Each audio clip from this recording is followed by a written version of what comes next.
നമസ്കാരം, വിനോദാണ്. വിരാടം വിനോദത്തിൻ്റെ ഒരു തെക്കൻ യാത്രയുടെ 6ാം ഭാഗത്തിലെ കാഴ്ചകളിലേക്ക് സ്വാഗതം. 5ാം ഭാഗത്തെ കാഴ്ചകൾ കണ്ടിട്ടില്ലാത്തവർക്ക് ഈ യാത്രകളുടെയൊക്കെ ലിങ്ക് ഡിസ്ക്രിപ്ഷനിൽ പിൻ ചെയ്തേക്കാം. രാവിലെ ഞങ്ങൾ കന്യാകുമാരിയിൽ നിന്ന് ഇറങ്ങുകയാണ്. രാവിലെ സാധാരണ ചെയ്യാറുള്ളത് പോലെ ഒരു കട്ടൻ ചായയും കട്ടൻ കാപ്പിയൊക്കെ ഓരോരുത്തർ ഇഷ്ടാനുസരണം കുടിച്ച് ഞങ്ങൾ പുതിയ സ്ഥലത്തേക്ക് നീങ്ങുകയാണ്. ഈ വീഡിയോ നിങ്ങൾ ആദ്യമായിട്ടാണ് കാണുന്നതെങ്കിൽ ലൈക്ക് ചെയ്യാനും സബ്സ്ക്രൈബ് ചെയ്യാനും ഷെയർ ചെയ്യാനും കമൻറ്റ് ചെയ്യാനും മടിക്കാതിരിക്കുക. വീഡിയോ സ്കിപ്പ് ചെയ്യാതെ മുഴുവൻ കാണണം, കാരണം അവസാനം ഒരുപാട് കാഴ്ചകൾ കാത്തിരിക്കുന്നുണ്ട്. രാവിലെ ഭക്തിഗാനമൊക്കെ ഇട്ട് ഞങ്ങളിങ്ങനെ NH66 തുടക്ക ഭാഗത്തു നിന്നും, NH66 കന്യാകുമാരിയിൽ നിന്നാണ് തുടങ്ങുന്നത് എന്ന് നിങ്ങൾക്കറിയാമല്ലോ. NH66 തുടക്ക ഭാഗത്തു നിന്ന് ഞങ്ങൾ കഥകളൊക്കെ പറഞ്ഞ് യാത്ര തുടരുകയാണ്. ഈ യാത്ര തെക്കൻ യാത്രയുടെ അവസാന ഡെസ്റ്റിനേഷനായ ശുചീന്ദ്രത്തേക്കാണ്. ശുചീന്ദ്രം ക്ഷേത്രത്തിലേക്കാണ്. ശുചീന്ദ്രം കന്യാകുമാരിയിൽ നിന്നും ഏതാണ്ട് 13 കിലോമീറ്റർ ദൂരമാണ് ശുചീന്ദ്രം ക്ഷേത്രത്തിലേക്കുള്ളത്. വഴിയിൽ നീളെ പണികൾ നടക്കുന്നതുകൊണ്ട് അത് നോക്കി വേണം നമ്മൾ എത്താനായിട്ട്. സമയം ഏതാണ്ട് 6 മണി കഴിഞ്ഞു. ശുചീന്ദ്രം ക്ഷേത്രത്തിൻ്റെ കവാടത്തിൽ നമ്മളെത്തി. ഇതാണ് ശുചീന്ദ്രം ക്ഷേത്രത്തിൻ്റെ NH66 സൈഡിൽ തന്നെയാണ്. ശുചീന്ദ്രം ക്ഷേത്രത്തിൻ്റെ കവാടത്തിലൂടെ നമ്മൾ അകത്തേക്ക് കയറുകയാണ്. ശുചീന്ദ്രം താനുമലയൻ ക്ഷേത്രമെന്നാണ് അറിയപ്പെടുന്നത്. കാരണം ത്രിമൂർത്തികളായിട്ടുള്ള ബ്രഹ്മ, വിഷ്ണു, മഹേശ്വരന്മാരെല്ലാവരും ഒന്നിച്ച് ഒരു ഷ്രൈനിൽ അല്ലെങ്കിൽ ഒരു ശ്രീകോവിലിരിക്കുന്നു, അല്ലെങ്കിൽ ഒരു മൂർത്തിയായിട്ടിരിക്കുന്നു എന്നുള്ളതാണ് ശുചീന്ദ്രത്തിൻ്റെ പ്രത്യേകത. താനുമലയൻ എന്ന് പറഞ്ഞാൽ, താനു എന്ന് പറഞ്ഞാൽ ശിവനും, മല എന്ന് പറഞ്ഞാൽ വിഷ്ണുവും, അയൻ എന്ന് പറഞ്ഞാൽ ബ്രഹ്മാവും എന്നാണ് അർത്ഥമാക്കുന്നത് പോലും. അതാണ് താനുമലയൻ ക്ഷേത്രം എന്ന് അറിയപ്പെടുന്നത്. ദ്രാവിഡൻ ആർക്കിടെക്ചറിൻ്റെ ഒരു അത്ഭുതമാണ് ഈ ക്ഷേത്രം എന്ന് പറയാം. ക്ഷേത്രത്തിൻ്റെ കാഴ്ചകളിലേക്ക് നോക്കാം. ഇതാണ് പ്രധാന കവാടം. ക്ഷേത്രത്തിനകത്ത് ക്യാമറ ഉപയോഗിക്കുന്നതിന് പരിമിതികളുണ്ട്. അതുകൊണ്ട് ക്ഷേത്രത്തിനകത്തെ അധികം കാഴ്ചകൾ കാണിക്കുന്നില്ല.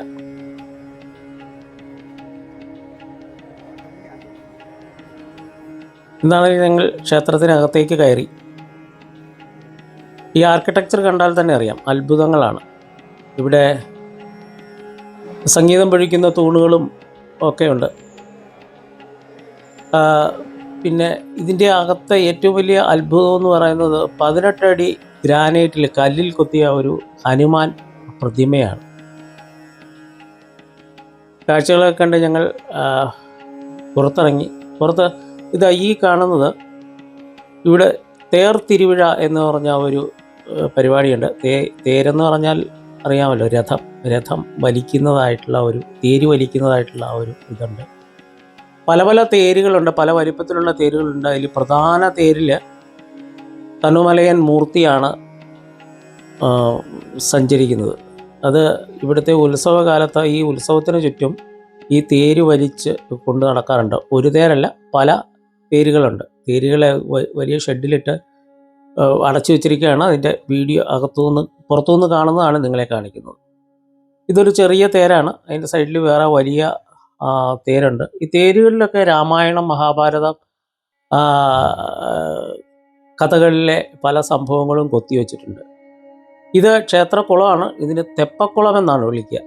തെപ്പക്കുളം എന്ന് പറഞ്ഞാൽ, തെപ്പെന്ന് പറഞ്ഞാൽ ഫ്ലോട്ട്, അല്ലെങ്കിൽ മുങ്ങിക്കിടക്കുന്ന വള്ളം പോലെയുള്ള സാധനം. ഇവിടുത്തെ ഉത്സവകാലത്ത് അവിടെ ഫ്ലോട്ടുകളിൽ മൂർത്തിയെ എഴുന്നള്ളിക്കുകയും ദീപങ്ങൾ ഇതിലൂടെ ഒഴുക്കി വിടുകയും ചെയ്യുന്ന ഒരു പരിപാടിയുണ്ട്. അതുകൊണ്ടാണ് ഇതിന് തെപ്പക്കുളം എന്ന് പറയുന്നത്. തെപ്പെന്ന് പറഞ്ഞു കഴിഞ്ഞാൽ പൊങ്ങിക്കിടക്കുന്നത്, ഫ്ലോട്ട് എന്നാണ് പോലും മീനിങ്, എന്നാണ് അർത്ഥമാക്കുന്നത്. നമുക്കിനി ഈ ശുചീന്ദ്രം ക്ഷേത്രത്തിൻ്റെ പുറത്തെ മതിലിൻ്റെ സൈഡിലൂടെ നമുക്കൊന്ന് നടന്നു നോക്കാം. ഈ സൈഡ് ശുചീന്ദ്ര ക്ഷേത്രത്തിൻ്റെ സൈഡിൽ കാണുന്ന കെട്ടിടങ്ങളാണ്. പലതും പൊളിഞ്ഞു വീഴാറായ അവസ്ഥയിലാണ് നിൽക്കുന്നത്. എത്രയോ പഴക്കമുണ്ടായിരിക്കും ഈ കെട്ടിടങ്ങൾക്കൊന്ന് ആലോചിച്ച് നോക്ക്. ഇത് ക്ഷേത്രത്തിൻ്റെ പുറകുവശമാണ്. ക്ഷേത്ര മതിലിന് പുറകുവശമാണ്. ഇവിടെയൊക്കെ അഗ്രഹാരങ്ങളാണ്. അഗ്രഹാരങ്ങളിൽ മിക്കയിടത്തുമൊക്കെ എല്ലാ അഗ്രഹാരങ്ങളുടെ മുമ്പിലുമൊക്കെ അരിപ്പൊടി കോലങ്ങളൊക്കെ നമുക്ക് കാണാൻ പറ്റും.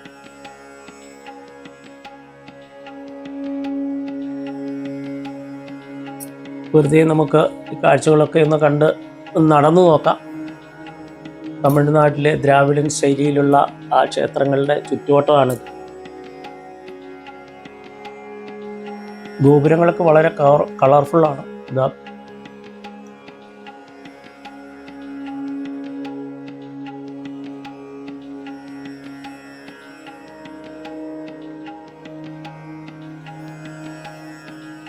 പഴയ കെട്ടിടങ്ങൾ ഈ കിടക്കുന്നുണ്ട്. ഇത് പഴയ രഥത്തിൻ്റെ അല്ലെങ്കിൽ തേരിൻ്റെ പഴയ തടി കൊണ്ടുള്ള വീലുകളാണ്. ദ്രവിച്ചു പോയതുകൊണ്ട് മാറ്റിയതായിരിക്കാം, പുതുക്കി പണിതിരിക്കാം. അരിപ്പൊടിക്കോലങ്ങൾ വരച്ച് വെച്ചിരിക്കുന്നു. നമ്മൾ ഇറങ്ങി ക്ഷേത്രത്തിൻ്റെ ഫ്രണ്ടിലേക്ക് എത്തുകയാണ്. ഇവിടെയും അറിയാമല്ലോ, എല്ലാ ജംഗ്ഷനിലും ഓരോ ക്ഷേത്രങ്ങൾ കാണും. ഇത് മറ്റൊരു ക്ഷേത്രമാണ്.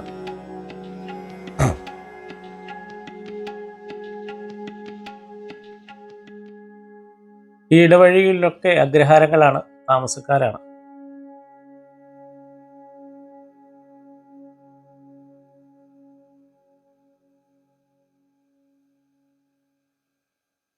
ഇത് ഒരു കൽമണ്ഡപമാണ്. ഇവിടെ എനിക്ക് തോന്നുന്നത് പണ്ട് പഞ്ചായത്തൊക്കെ കൂടിയിരുന്ന ആ ഒരു സ്ഥലമായിരുന്നു എന്ന് വേണം കരുതാൻ. വീണ്ടും നമ്മൾ ശുചീന്ദ്രം ക്ഷേത്രത്തിൻ്റെ മുൻഭാഗത്തെത്തി. ഇവിടെ ഈ തെപ്പക്കുളം ഒന്നുകൂടെ കണ്ട് നമുക്ക് ഈ എപ്പിസോഡിലെ അല്ലെങ്കിൽ ഈ കാഴ്ചകൾ നമുക്കിവിടെ അവസാനിപ്പിക്കാം. വീഡിയോ നിങ്ങൾക്ക് ഇഷ്ടപ്പെട്ട് കാണുമെന്ന് കരുതുന്നു. ഇഷ്ടപ്പെട്ടാൽ വീഡിയോ ലൈക്ക് ചെയ്യാനും കമൻറ്റ് ചെയ്യാനും ഷെയർ ചെയ്യാനും മടിക്കാതിരിക്കുക. വീണ്ടും അടുത്ത പുതിയ കാഴ്ചകളുമായിട്ട് വരുന്നതുവരെ നന്ദി.